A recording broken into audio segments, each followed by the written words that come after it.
A paz seja convosco. Amém. Louvamos a Deus pela sua bondade, pela sua grandeza, pela sua majestade. Louvamos a Deus pelo consolo. Louvamos a Deus pela fortaleza, pela fortificação. Louvamos a Deus pela sua existência. Louvamos a Deus pela salvação de Cristo Jesus. Éramos filhos da ira e o Senhor nos resgatou. Aleluia. Estávamos perdidos e Ele nos encontrou. Glória a Deus. Estávamos imersos no tremedal de um poço de pecado e Ele nos alcançou. Aleluia. Obrigado, Senhor. Ele não olha para mim e a sua vida paivece. Ele não conta os nossos pecados. Ele não te ama menos porque você faz o que você faz. E sempre entenda que quando eu falo você, eu estou falando nós. Eu não me eximo disso, tá? Eu estou falando com você, por isso que eu estou falando você, mas é para mim também. O Senhor não me ama mais, não te ama mais. Porque você é ou não é, você faz ou não faz. Porque você trabalha ou não trabalha, porque você ora ou não ora, porque você vem na igreja ou não vem. Se você dá o teu dízimo, se não dá, se você ajuda, se não ajuda. O amor de Deus não é mutável. O amor de Deus, Ele é o mesmo. O amor de Deus, Ele nos alcançou num momento em que nós não esperávamos. E Ele nos envolveu de uma maneira tal que nós fomos colocados numa situação em que nós não conseguimos nos desvencilhar dele. Mas não é um abraço agressivo, não é um abraço de urso, que ele finca as unhas nas tuas costas. É um abraço amoroso, caloroso, daqueles que você quer mesmo é se aninhar no colo do Senhor. A teologia neopentecostal, ela fala sobre a condição do papai, e você entrar na sala do trono e pular no colo do Senhor. Isso não existe. O magnífico autor da vida, a autoridade suprema, ele só é visto por Cristo.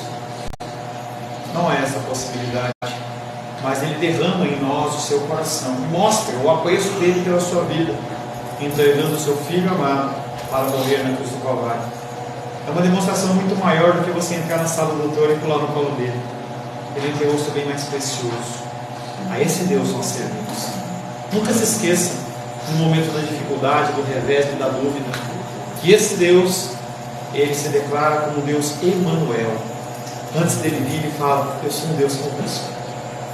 Em qualquer situação, em qualquer tempo, chuva, um trânsito fora dele, chova água, chova neve, seja no meio da tempestade, seja no meio da bonança, ele sempre está conosco. Em nosso último encontro estivemos meditando sobre o tema a ação do diabo e da carne. A ação de Satanás, ela é real, não é uma história. Ser poderoso, abaixo da Santíssima Trindade, ninguém tem autoridade com ele. Nem um pastor, nem um bispo, apóstolo, nem uma pessoa que tenha várias denominações, não importa. Ele é um ser de poder. Uma autoridade que acabou sendo, de certa forma, delegada a ele, pelo meu pecado e o seu pecado. Não é o pecado dos judeus, não é o pecado de Adão e Eva, mas o pecado de todos nós.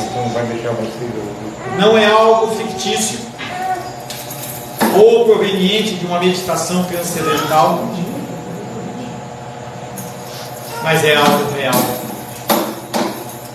Satanás existe e temos nós mesmos, não só ele, como inimigos de Deus, inimigos do Espírito Santo, que agem em nós, nos convencendo do pecado, da justiça, do juízo,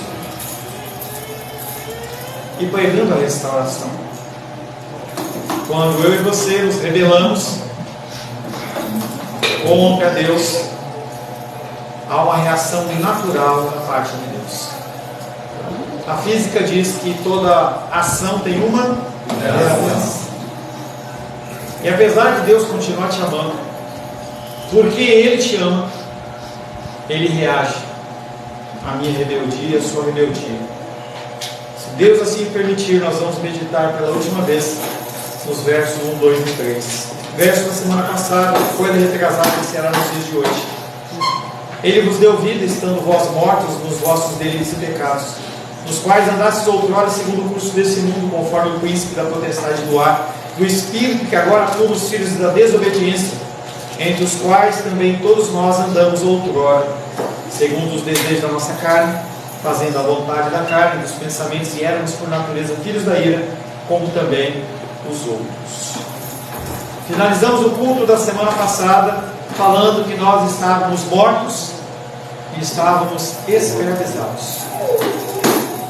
Não só mortos e escravizados, mas também estávamos condenados.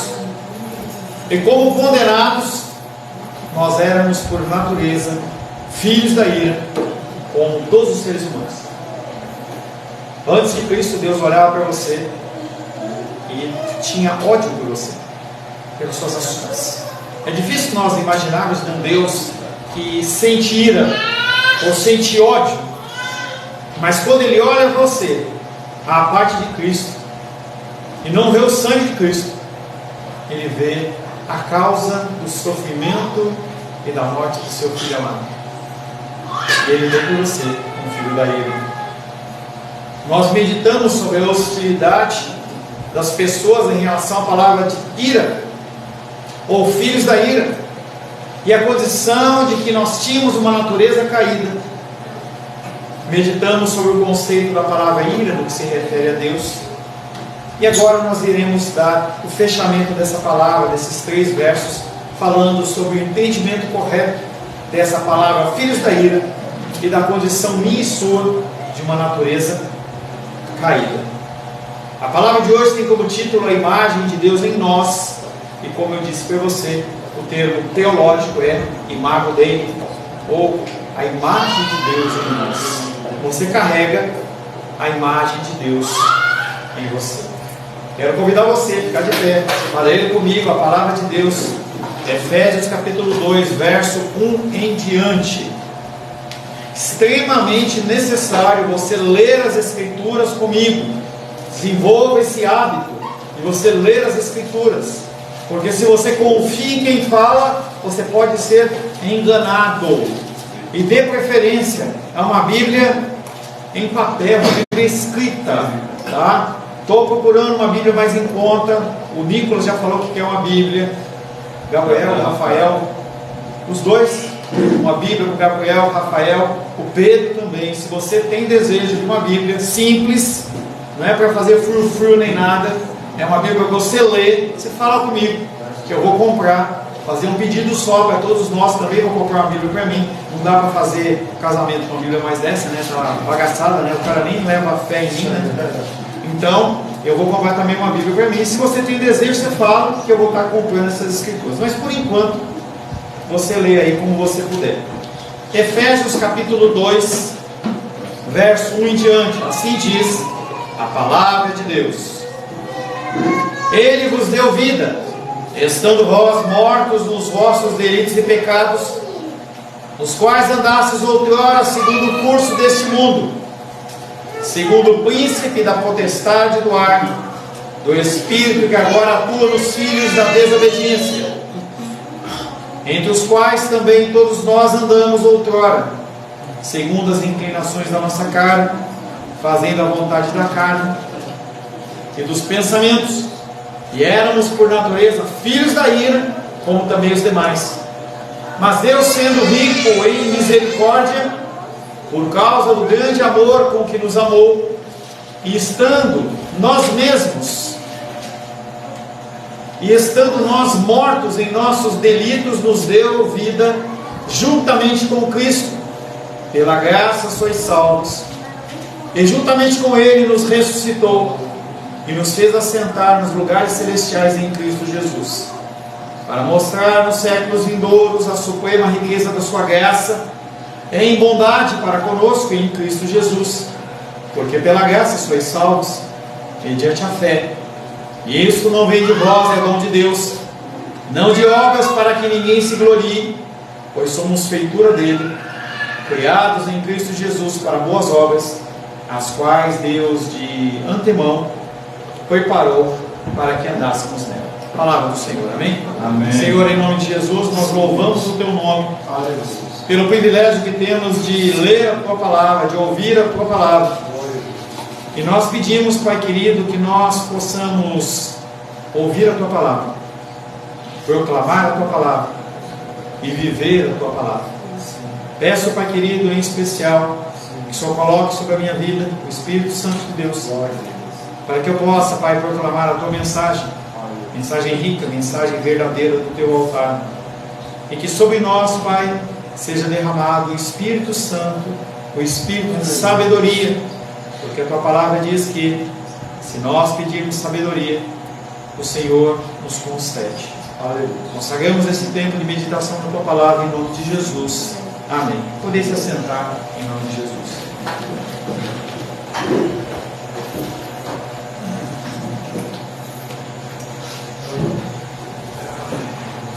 Imagem de Deus em nós. As pessoas, elas andam com a camisa dos seus times favoritos. Sempre que eu vejo alguns vídeos que o Moisés posta e está lá com a logomarca dele, Rink. E sempre que nós nos identificamos com algo, nós espelhamos a ideia, a filosofia daquilo com que nós estamos investindo.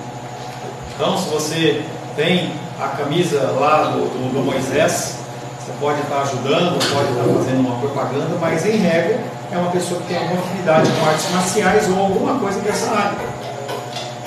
Se nós pensarmos uma pessoa que usa uma camisa de um time de futebol, ela também se identifica com aquilo. Nós carregamos a imagem daquilo que nós vestimos, como nós falamos. O seu modo de falar revela o que você pensa.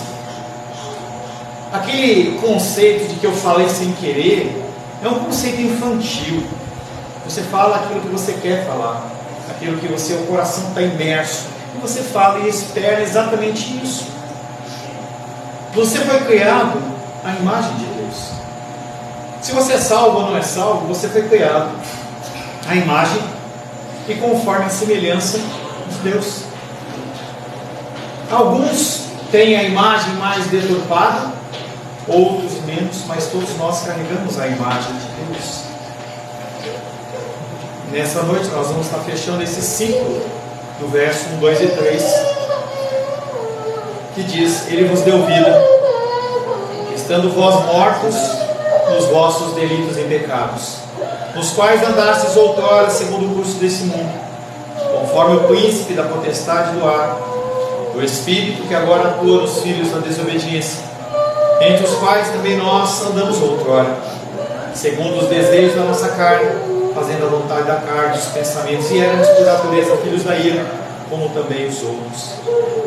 Falamos sobre a condição da ira, e agora nós vamos falar rapidamente sobre a condição de filhos da ira. Como um Deus de amor, Ele pode sentir ira por mim. Essas palavras, quando nós pensamos em filhos da ira, elas remetem o nosso coração muitas vezes a um quadro de crianças pequenas, ou até mesmo crianças recém-nascidas, sob a ira de Deus. Compreensivelmente não é algo agradável de se ver crianças debaixo da ira de Deus. Como crianças fofas, cheirosas, podem ser pecadoras.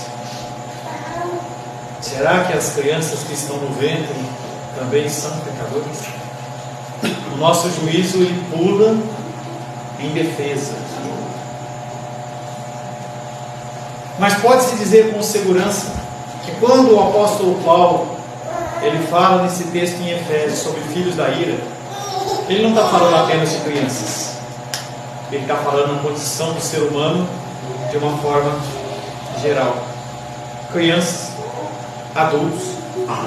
Da mesma maneira que quando nós falamos na condição dos filhos da desobediência, também eram pessoas de todas as idades.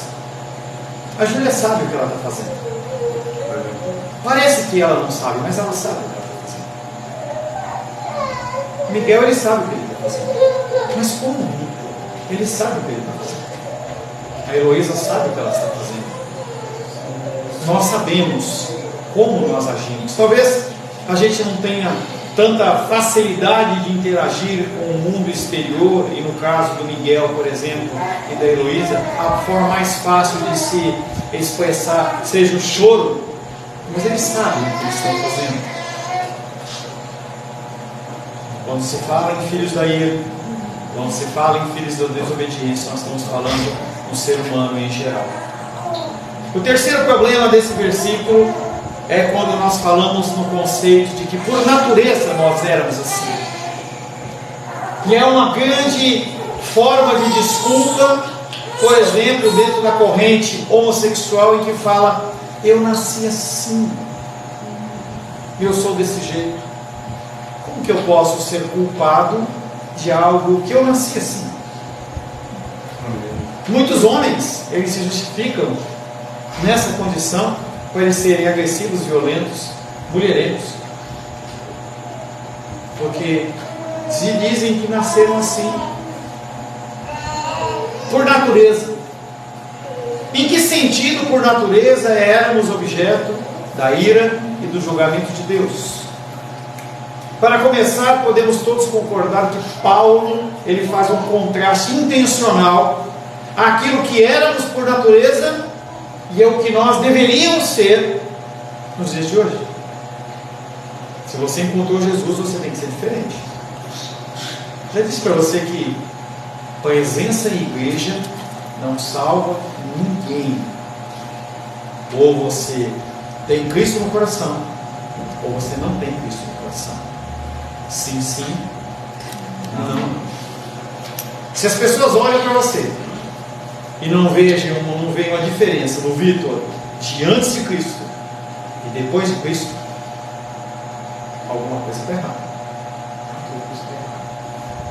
Uma gravata não define se você é cristão.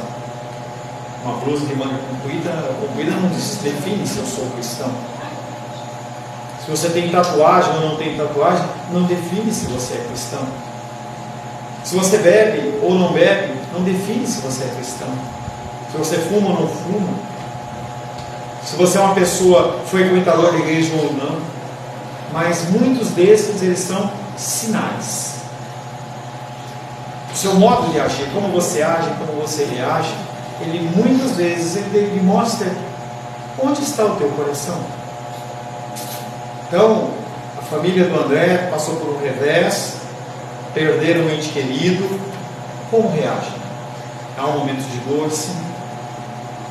A palavra de Deus, ela fala de no mínimo 30 dias de jejum, não, de dor, de sofrimento, em que você tem que chorar, tem que mostrar o seu sofrimento. Então não é um problema de você sofrer ou não sofrer, é questão de como você lida com isso. Paulo faz um contraste entre o que éramos por natureza e aquilo que víamos a ser pela graça. As pessoas identificam mudança em você. Quando você se olha no espelho, você vê uma pessoa diferente? É, ou devia ser, um contraste entre o meu passado, o seu passado e o nosso presente, entre o que éramos quando fomos deixados segundo a nossa vontade. Romanos capítulo 1. Romanos capítulo 1,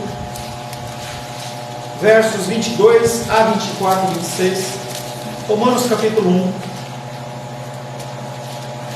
diz assim, Romanos capítulo 1, versos 22, 24 e 26. Inculcando-se por sábios, tornaram-se loucos, e mudaram a glória do Deus incorruptível em semelhança da imagem de homem corruptível, bem como de aves, quadrúpedes e répteis. Por isso Deus entregou tais homens à imundícia pelas concupiscências do seu próprio coração, para desonrar o seu corpo entre si. Verso 26, por causa disso Deus os entregou a paixões infames, porque até as mulheres mudaram o modo natural das suas relações íntimas por outro contrário à natureza. Sim, esse texto está falando de homossexualismo, mas também fala da sua vida antes de Cristo, em que você fazia aquilo que tinha no seu coração, o seu desejo, a sua vontade. Conversei com alguns de vocês já por muito tempo, para saber de onde você veio e o que você já fez, por onde você passou. Você era entregue ao seu desejo, ao seu coração. Muitos, quando entram num começo de aconselhamento, vem falando assim: ah, pastor, porque na época que eu era assim, eu era cá, tal, como se fosse uma coisa boa. Não é uma coisa boa, devia ser um motivo de vergonha. É como se a pessoa ela se alegrasse e falasse assim: olha, eu roubei um banco, ou eu estuprei uma criança. Poxa, que legal, não tem nada de legal. Não fale com a alegria dos seus tempos passados, porque não tem nada bom.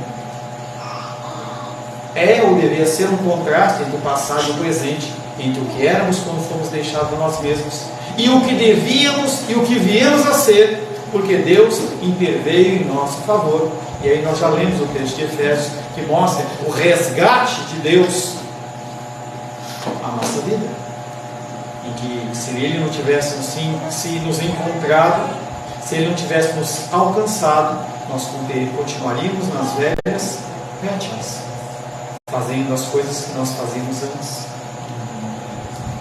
Mas por natureza parece descrever mais do que a nossa condição natural, quando somos deixados por conta própria. Será que o apóstolo Paulo ele fala só sobre essa condição natural que nós temos de ser tendentes ao pecado? Parece que ele está indicando uma condição como membros de uma raça caída. Isso levanta dificuldades sobre a nossa herança e sobre a nossa responsabilidade moral. Por que eu tenho culpa se eu nasci assim? Por que eu tenho uma responsabilidade em relação ao que eu faço e o que eu falo? Será que a frase de Paulo é uma forma abreviada de algo mais longo, como por exemplo, que temos por nascença uma tendência ao pecado, de modo que realmente pecamos e que o nosso pecado nos coloca debaixo do julgamento de Deus? Romanos capítulo 7, versos 15 e 20.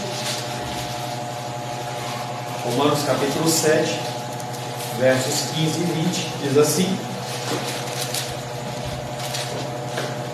o apóstolo Paulo, falando na igreja de Roma, ele fala: porque mim mesmo compreendo o meu próprio modo de agir, pois não faço o que prefiro, sim o que detesto. Mas se eu faço o que eu não quero, já não sou eu quem o faz, e sim o pecado que habita em mim. Nós já meditamos num livro que tem como título O Mal que Habita em Mim. Se você não participou desse estudo, está lá na plataforma da internet para você assistir, e vai mostrar quem é você realmente. Às vezes eu vejo alguns filmes, não é de terror, mas alguns filmes em que mostra, por exemplo, uma mulher que é uma bruxa, e aos olhos das pessoas ela é linda e maravilhosa, mas quando ela olha no espelho, mostra a figura totalmente apodrecida. Se você lê um livro como esse, ou se você lê as escrituras com zelo, você vai olhar no espelho e você vai conseguir ver algo diferente do que você acha que você é. Você vai ver a sua real face. Você vai ver a face diante do que Deus vê a parte de Cristo.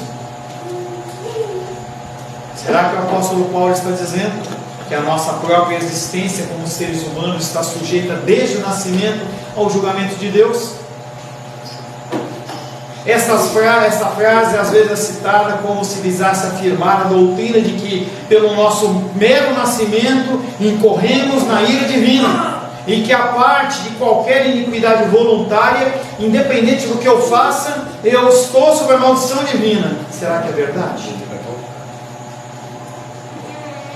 Uma teologia chamada episcopal diz assim: o pecado original não foi o de seguir Adão, mas sim é a falta ou a corrupção na natureza de todo homem, que é naturalmente gerado da descendência de Adão. Por isso, o homem afastou-se da justiça original e por sua própria natureza está inclinado para o mal. E as pessoas perguntam: o nosso Deus, Ele manda pessoas para o inferno? Não. a nossa natureza pecaminosa nos afasta de Deus. Qualquer questionamento que eu vinha fazer em relação ao seu pecado, você vai vir com 1000 justificativas. A gente ainda não entende, a gente consegue entender dentro do comércio que o cliente sempre tem razão.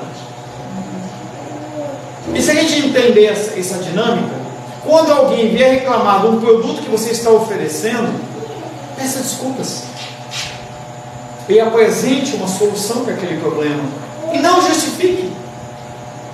E nós conseguimos dentro do comércio fazer isso, mas quando nós estamos diante de Deus e quando nós somos confrontados com o nosso pecado, nós procuramos justificativas. Não há justificativas. Em outras palavras, nossa própria natureza humana herdada merece em si mesmo a ira e o julgamento de Deus. Só que você ter nascido, você merece a justiça e a ira de Deus, o julgamento de Deus. Parece que é isso que Paulo está nos ensinando aqui, mas como que nós podemos entender o meu nascimento, a ira de Deus, a minha falta de uma condição iníqua, pelo menos aos meus olhos? Provavelmente o melhor comentário seja do próprio Paulo, porque a Bíblia, ela se explica. Você não precisa de outros livros para entender as Escrituras. Você não precisa sair de Efésios para entender Efésios, porque o apóstolo Paulo, ele fala as palavras de uma forma que você vem entender. Aqueles que não são do Espírito não entendem as palavras do Espírito. Aqueles que são da carne só entendem o linguajar da carne. Provavelmente o melhor comentário seja o do apóstolo Paulo mesmo, conforme se acha em Romanos. Assim como esses versículos são uma versão condensada de Romanos capítulo 1, 2 e 3, assim também a expressão por natureza, filhos da ira, é um resumo de Romanos, abre aí, Romanos capítulo 5, versos 12, 13 e 14. O que é esse contexto de filhos da ira? Romanos capítulo 5, versos 12, 13 e 14 dizem assim: portanto, assim como por um só homem entrou o pecado no mundo, e pelo pecado a morte, assim também a morte passou a todos os homens, porque todos pecaram. Porque até o regime da lei havia pecado no mundo, mas o pecado não é levado em conta quando não há lei. Entretanto, reinou a morte desde Adão até Moisés, mesmo sobre aqueles que não pecaram, à semelhança da transgressão de Adão, o qual prefigurava aquele que havia de vir. Portanto, assim como por um só homem entrou o pecado no mundo, e pelo pecado a morte, assim também a morte passou a todos os homens, porque todos pecaram. Pastor, eu não concordo, mas é o que o texto bíblico diz. Ele não está dizendo que você pode usar Adão como bode expiatório. Ele está falando que você pecou. Você pecou lá no Jardim do Éden. Você pecou na crucificação de Cristo. Você peca hoje, você vai pecar até o dia da sua morte. Então você é digno da ira do Senhor, porque nós somos filhos da desobediência. Ali está o argumento de que a morte passou a todos os homens, porque todos pecaram. Não é que todos herdamos uma natureza pecaminosa, mas que nós pecamos com Adão, e com Adão nós somos condenados. Fala da geração seguinte, como estamos já nos lombos da presente geração. Verdade esta que até a genética moderna atesta.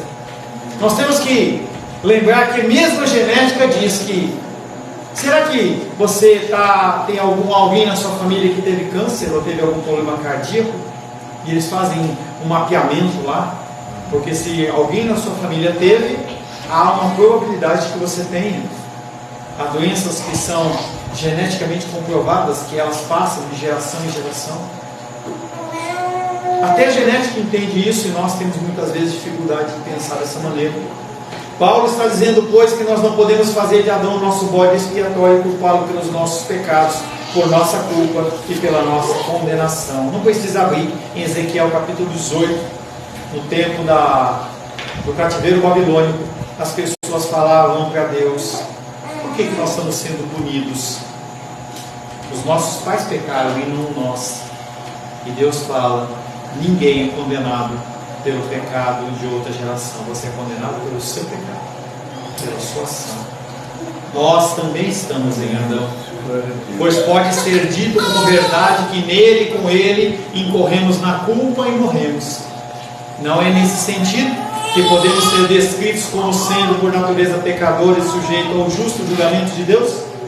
Será que você acha que você não é julgado de uma forma correta por Deus? Será que você acha que você pode olhar para Deus e falar que o que eu estou vivendo não é justo, não é digno e eu não mereço passar por isso? A grande maioria dos teólogos protestantes tem desejado, ou menos tentado, acrescentar que acreditam que a graça de Deus e a expiação feita por Cristo cobrem os anos da infância, antes da idade da responsabilidade. E aqueles que estão dentro da tradição reformada têm dado atenção à evidência que os filhos com pais cristãos nasceram dentro de uma aliança. Eu creio nisso. Eu creio que a minha filha ela foi gerada na aliança, mas não quer dizer que ela não tem responsabilidades. A vida dela, em algum momento, e ela vai fazer 18 anos em agosto, a vida dela vai ser cada vez mais pilotada por ela e não por mim, pela mamãe, pela Rosângela.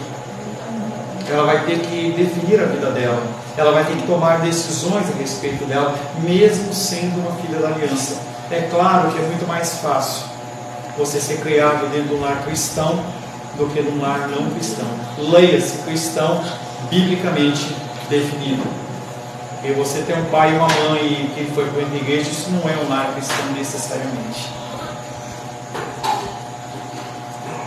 Mas mesmo estas qualificações não alteram os fatos do nosso pecado e da nossa culpa herdada ou do julgamento que merecemos. Apesar da nossa filha ter sido gerada dentro de um casamento, dentro de uma união cristã, dentro de um casamento cristão, dentro de um padrão que foi estabelecido pela igreja e pela palavra de Deus, ela continua pecadora e necessitada da glória de Deus.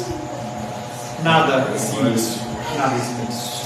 A morte, a escravidão e a condenação são os três conceitos que Paulo junta para retratar a minha condição e a sua condição sem Cristo. Morte, escravidão e condenação. Pastor, você está sendo muito pessimista. Será? Devemos concordar que esta não é a verdade total acerca da raça humana, e por isso que a gente tem que sempre pensar no conceito de você destruir para construir. Eu não posso simplesmente falar que você é um miserável pecador e não trazer para você a esperança. Por isso que o título é A Imagem de Deus. Nada diz aqui acerca da imagem de Deus, em que seres humanos foram originalmente criados e que agora lastimavelmente danificada ainda retém, embora certamente creia nela e fale da nossa redenção em termos de uma nova criação da imagem de Deus. A imagem de Deus está em você. E em Cristo, essa imagem ela é restaurada. Deve ser restaurada. Também não diz nada dos diferentes graus de depravação humana, porque há pessoas piores do que outras, embora também os tivesse aceito. A doutrina bíblica da depravação total não significa então que todos os seres humanos estão igualmente depravados, nem que ninguém é capaz de praticar qualquer bem, sim, mas sim que nenhuma parte de qualquer pessoa, a mente, emoções, consciência, vontade, deixou de ser maculada pela queda. O seu ser como um todo, as suas emoções, os seus pensamentos, os seus sentimentos, a sua inteligência, a sua vontade, ela foi maculada de alguma maneira pela queda, pelo pecado. Mesmo assim, a despeito dessa qualificação, que afirma a continuada dignidade do homem por causa da imagem divina, que não foi totalmente perdida, o diagnóstico de Paulo permanece ainda válido. Fora de Cristo, o homem está perdido. Sem Cristo, você não é nada. Fora de Cristo, o homem está morto por causa dos seus delitos e pecados, escravizado pelo mundo, pela carne e pelo diabo e condenado sob a ira de Deus. Se você não tem Cristo, você está perdido. Se você não ouve ou lê a palavra de Deus, se você não proclama e se você não vive, você está perdido. É por não reconhecerem a gravidade da condição humana que tantas pessoas buscam soluções ou remédios superficiais. As pessoas, elas não conhecem esse remédio ou não querem esse remédio, e aí ficam buscando felicidade. Agora o carnaval, as pessoas vão se vestir e parece que está todo mundo alegre. Você olha no rosto dos foliões, parece que está todo mundo satisfeito, mas quando der quarta-feira de cinzas, o semblante cai. Festas, passamos por Natal, Ano Novo, as pessoas se reúnem, aquela lambança de comida, você come mais do que você devia, entendeu? Fica lotado, entendeu? Divertir, tempo de férias, janeiro. Parece que tudo está perdido.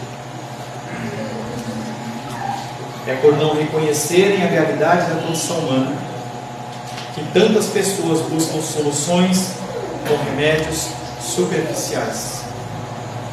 A educação universal é altamente desejável. Estude. Você pode estudar como a Larissa se formou em direito, estude. Você pode fazer um curso, estude. Pode fazer um curso de línguas, estude, se dedique. As leis, elas são justas, e quando justas, elas são administradas com retidão, elas agradam a Deus. Você se dedicar é bom, é agradável a Deus. Deus se alegra nisso. Mas saiba que nem a educação, colocar todas as crianças na escola, colocar um alto padrão de educação, reformar o judiciário, as pessoas estão com essa máxima, né? Fora isso, fora aquilo, reforma, coloca um conceito lá, bíblico e teológico, e as pessoas andando segundo um conceito teocrático, sem Cristo, não vale nada. Nem a educação, nem a legislação podem salvar os seres humanos da morte, do cativeiro ou da condenação espiritual. Uma doença séria exige um remédio sério. Olhe pela nossa irmã Menícia. Ela toma alguns remédios e o doutor lá entendeu que tinha que mudar e aumentar a dose. Ela veio de manhã, aquela alegria dela não existia no rosto dela. A voz dela, uma voz embargada, como se estivesse totalmente bêbada, os membros dela tão rígidos, ela não consegue se movimentar tanto que hoje ela não está aqui, por conta disso. Um remédio errado é pior do que nenhum remédio. A humanidade, ela passa por uma doença séria que exige um único remédio, que é Cristo. É evidente que isso não quer dizer que nós nos vamos nos desinteressar por uma educação melhor ou uma sociedade mais justa. Não, Deus não fala isso. Mas nós acrescentaremos essas coisas uma nova visão. Olhe para todas as coisas dentro de uma visão cristã. O meu trabalho, as coisas que eu faço, o que eu falo, o que eu leio, o que eu como, ou como eu como, faça isso segundo uma ótica cristã. Os não cristãos não conseguem entender isso. Eles não vão entender você tomando certos tipos de atitude. E não espere que eles entendam, porque eles não vão entender. Eles não valorizam o cristianismo. Eles condenam o cristianismo. Porque o cristianismo aponta para eles os erros que eles estão cometendo. Deus, pois, nos confiou uma mensagem de boas novas.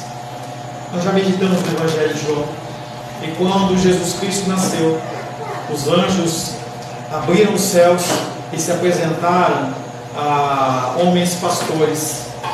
Aqueles homens no momento ficaram assustados, e aí o anjo olha e fala assim: não vos assusteis, trago-vos boas novas. No templo havia a figura de um homem e de uma mulher que era viúva desde os 18 anos, ela estava mais de 50 anos no templo, e quando ela vê o Messias, ela diz: já posso ir, eu vi o meu Senhor. O homem também olha para aquela situação e fala assim: já vi. O endemoniado gadareno, quando ele é reconhecido, quando ele é liberto, ele fala: eu quero ir. E Jesus fala: não vai falar com as pessoas, vai proclamar. Você já ouviu? Proclama e vive. A mulher, quando foi pega em flagrante adultério, Jesus olha para ela e fala: vai, seus pecados são perdoados, não peques mais. Nós temos uma notícia a dar às pessoas: as boas novas do Evangelho. As boas novas do Evangelho que são melhores do que 4 noites de carnaval ou uma conta recheada de dinheiro, saúde exuberante, beleza física, muito mais do que qualquer isso. Muito melhor do que um relacionamento como o que eu tenho com a minha esposa há quase 20 anos, uma filha maravilhosa que eu tenho. Relacionamento e essas boas novas, elas são muito acima, porque se não fosse assim, seria para nichos de pessoas. Eu vou falar, por exemplo, do meu relacionamento meu com a minha esposa, aí o Moisés não se encaixa. Não, a palavra de Deus não tem a ver com condição social, relacionamento emocional, nada disso. Nós estamos falando das boas novas do Evangelho. Uma boa nova que oferece vida aos mortos, libertação aos cativos e perdão aos condenados. Mas saiba que essa é uma mensagem dura das pessoas entenderem, porque elas estão como mortas. Mas a nossa missão, como foi a de Paulo, é de anunciar essas boas novas. Findo aqui, lembrando você que você carrega a imagem de Cristo em você. Aleluia. Quando as pessoas veem você, quando você falar o que você fala, pensar o que você pensa, agir como você age, lembre sempre que a imagem de Deus está em você. Senhor, em nome de Jesus, louvamos o Senhor por essas 3 semanas em que o Senhor permitiu que nós estivéssemos, Pai querido, meditando sobre os versos 1, 2 e 3 de Efésios. Que nós possamos, Pai querido, entender a Tua palavra. Que nós possamos, Pai querido, também levar aqueles que sofrem e padecem. E nós possamos, Pai querido, ser exemplos vivos desta palavra. Oro em nome de Jesus. Graças ao nosso bom, querido e amado